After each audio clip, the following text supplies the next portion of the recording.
అణిచివేతకు గురైన గుండెల దాకా, అడవి నుంచి గ్రామాల దాకా ఆయన కవిత్వం ఒక బాకులా దూసుకుపోయింది. ఉద్యమం ఒక ఉప్పెనైతే ఆ ఉప్పెనను అక్షరబద్ధం చేసిన కవి, ఆయుధం పట్టిన చేతికి ఆలోచననిచ్చిన మేధావి అతనే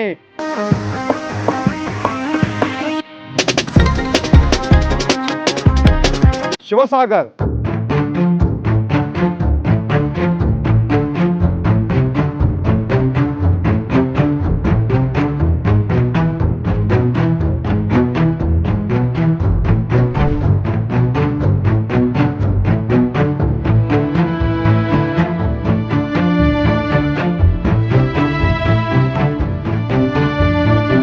కొండపల్లి సీతారామయ్యతో కలిసి పీపుల్స్ వార్ గ్రూపు స్థాపనలో కీలక పాత్ర పోషించిన కేజీ సత్యమూర్తి గారే సాహిత్య ప్రపంచంలో శివసాగర్.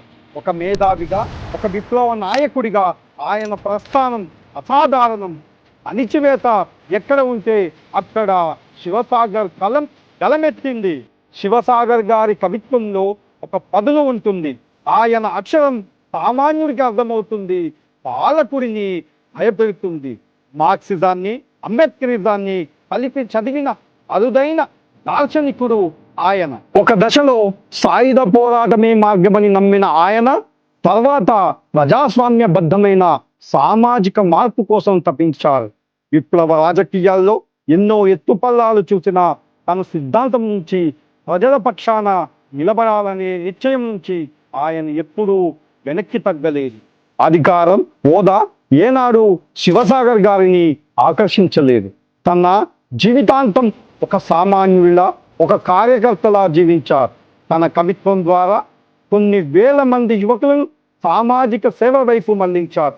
విప్లవం అంటే కేవలం తుపాకీ పీట కాదు, అది ఒక సంస్కృతి అని నిరూపించారు. ఎంత ఎదిగినా ఆయన ఒదిగి ఉండేవారు.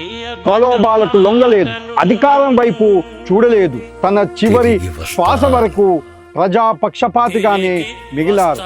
ఆయన భౌతికంగా మన మధ్య లేకపోయినా పీడిత ప్రజల గొంతులో పాటై ఆయన జీవించే ఉంటారు.